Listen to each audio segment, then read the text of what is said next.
Oi, pessoal, sejam todos muito bem-vindos nessa aula. Essa é a aula sobre sistemas de classificação e estatísticos e diagnósticos dos transtornos mentais, representando o módulo 1 da disciplina de Psicopatologia 2 da Universidade Federal de Pelotas. Eu sou o professor Hudson e essa aula foi feita em articulação com a monitora da disciplina, a acadêmica Rafaela Vilar. Então, pessoal, a aula de hoje inicia a disciplina.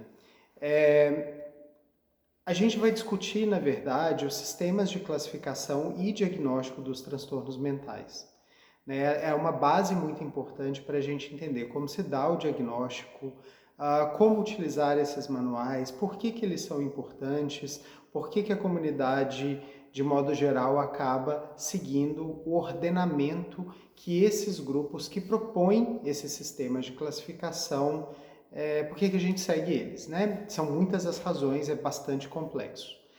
Mas antes da gente entrar diretamente nesses sistemas de classificação, eu queria dar um percurso com vocês, para vocês entenderem que esses sistemas de classificação, eles fazem parte da história acadêmica de vocês e até o cotidiano, né? Então eu vou pegar 3 exemplos, na verdade, um exemplo da química, um exemplo da biologia e um exemplo da sociologia, que nos atravessa na nossa história acadêmica, na nossa história pessoal e no nosso cotidiano. Mas antes de entrar neles, eu vou conversar com vocês um pouquinho sobre a ideia de descrição nas ciências, né? Todo o campo científico, todo, independente do seu paradigma, da sua epistemologia ou do seu objeto de análise, ele tenta entender a realidade ou uma realidade específica a partir de analisadores, objetos de estudo variáveis, né? Cada campo vai chamar de uma maneira. Então eu vou dar um exemplo, né? Uma ciência, a psicologia. Qual é a realidade que a psicologia tenta explicar? A realidade psíquica, né? A mente, o comportamento. Quais são os modelos que a gente tem? Vários, né? Psicologia cognitiva, fenomenologia e por aí vai. Mas, por exemplo, vamos pegar a psicologia cognitiva e a teoria do processamento de informação. E qual é o objeto de análise dessa ciência? Os processos mentais, como a sensação, a percepção, a memória, a atenção e por aí vai, né? E aí, a partir do momento que ela vai... Isso já é um sistema de classificação, tá? Mas aí, quando a gente pega, por exemplo, o objeto de análise da psicologia cognitiva, um primeiro passo, talvez um dos primeiros passos, é buscar uma sistematização científica desses elementos-chave.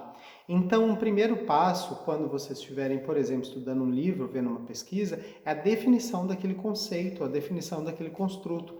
O que é a sensibilidade, o que é a percepção, em qual sentido elas se associam, em qual sentido elas se diferenciam, qual é a natureza delas, se é mais aprendizagem, se é mais genética, para onde que foi, quais são as fronteiras, como elas se articulam, com que elas têm afinidade, tudo isso tem a ver com o processo de descrição do fenômeno. E se a gente pegar assim as ciências de modo mais amplo, né, as ciências que a gente chama de ciências modernas, que são aquelas que tiveram a sua emergência de modo predominante no século XIX e no século XX, como por exemplo a psicologia, a sociologia, a genética e por aí vai, a biologia, enfim, elas deram uma ênfase muito grande na construção de sistemas de classificação. Esses sistemas estão na base da produção científica dessas ciências no contemporâneo e elas trabalham com esses mapas teóricos, conceituais, que ordenam tudo com base em princípios. Então vamos olhar rapidinho. O primeiro exemplo que eu trouxe para vocês é o exemplo da tabela periódica.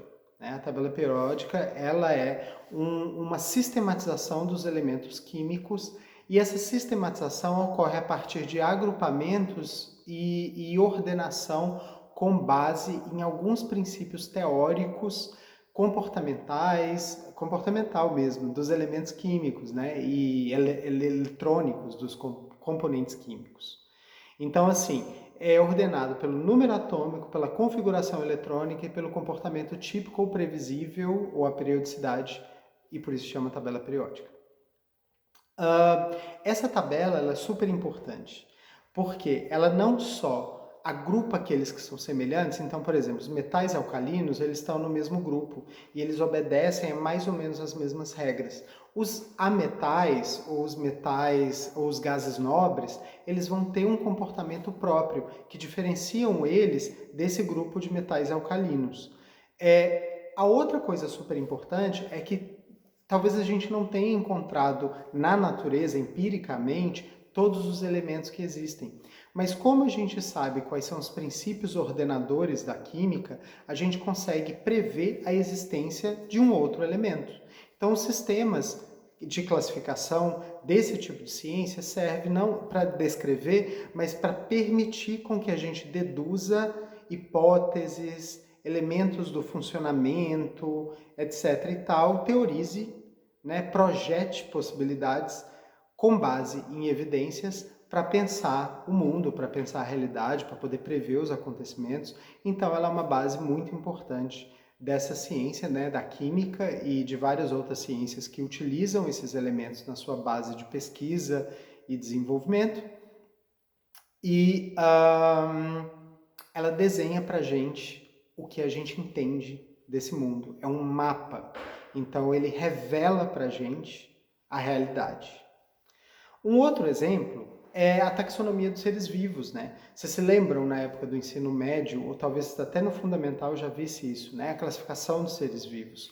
Reino, filo, classe, infraclasse, ordem, família, gênero, enfim, tudo isso são sistemas de classificação. Esses sistemas, eles permitem, são 5 reinos, né? Então a gente consegue classificar toda a variedade de vida no planeta a partir de um número mais reduzido de variáveis. Então isso é uma vantagem. Se, por exemplo, o ser humano e o cachorro são animais, se nós somos mamíferos, se nós temos um processo embrionário semelhante, isso significa que nós temos muitas compatibilidades.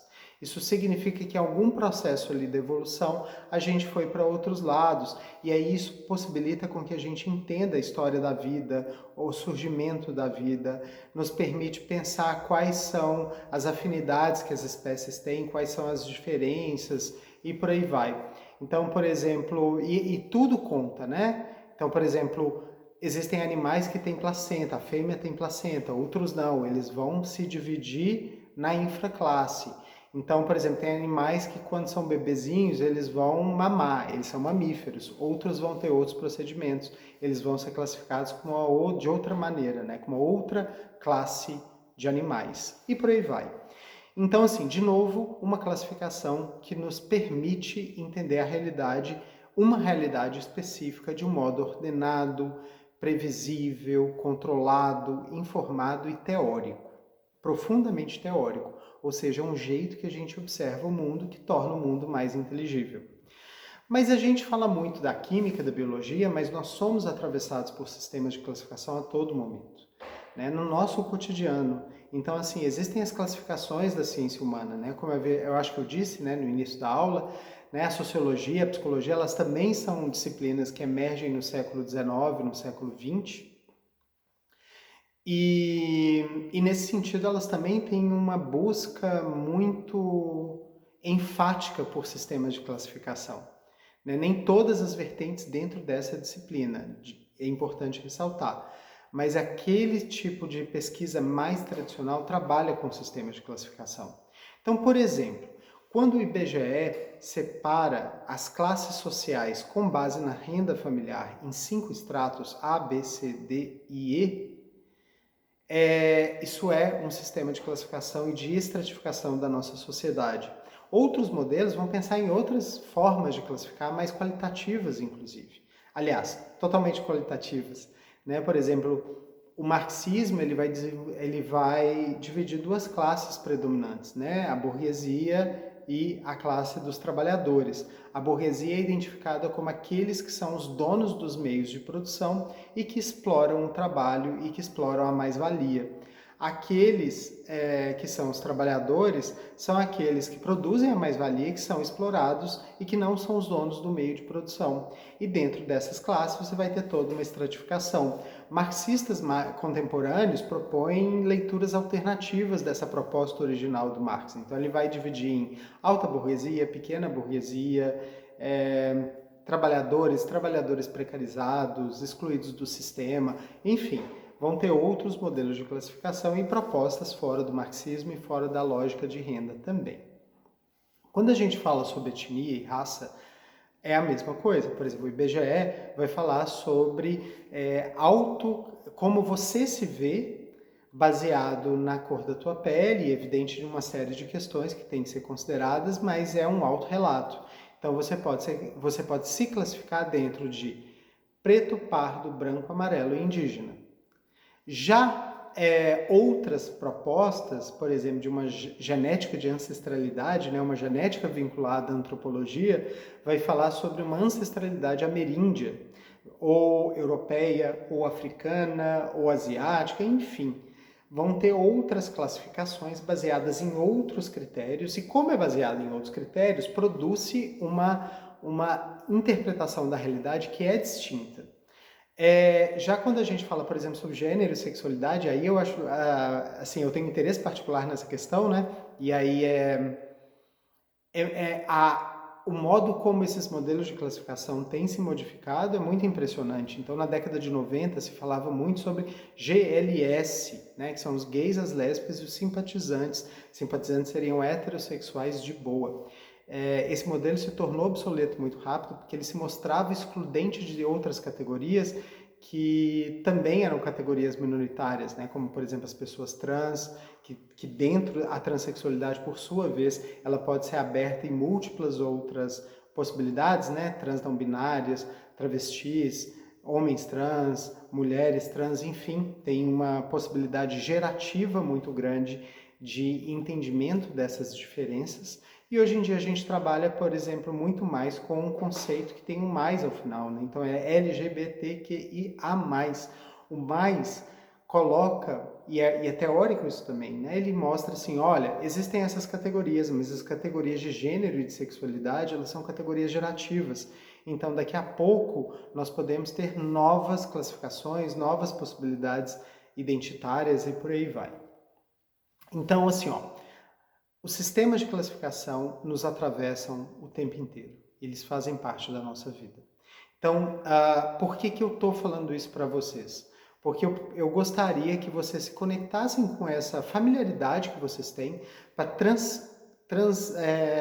transmitir essa familiaridade, essa facilidade para algo que vocês vão aprofundar em termos de conhecimento e estudo agora, que são os transtornos mentais. Os sistemas de classificação nos transtornos mentais. Mas antes da gente entrar diretamente no sistema de classificação, é importante a gente entender o que é uma taxonomia.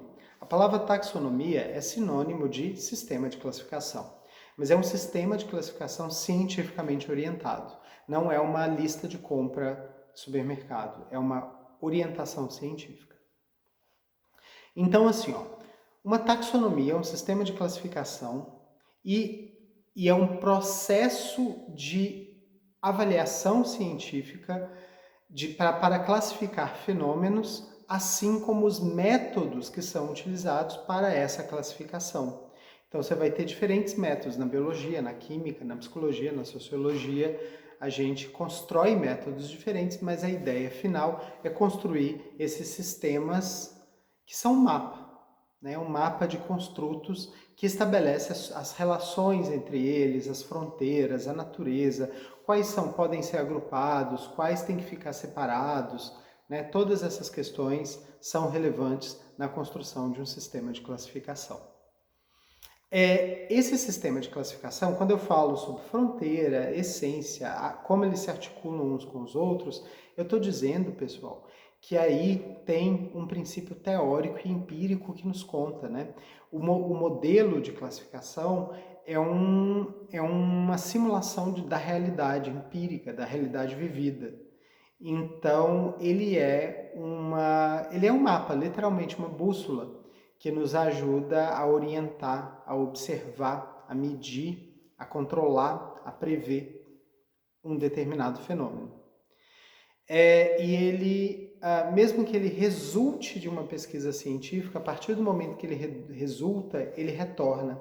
Então, por exemplo, um químico ou uma química hoje em dia, eles vão lá na tabela, eles querem estudar o elemento tal, eles vão lá ver qual que é o mol, qual que é o comportamento, etc. e tal, e eles vão dali para frente.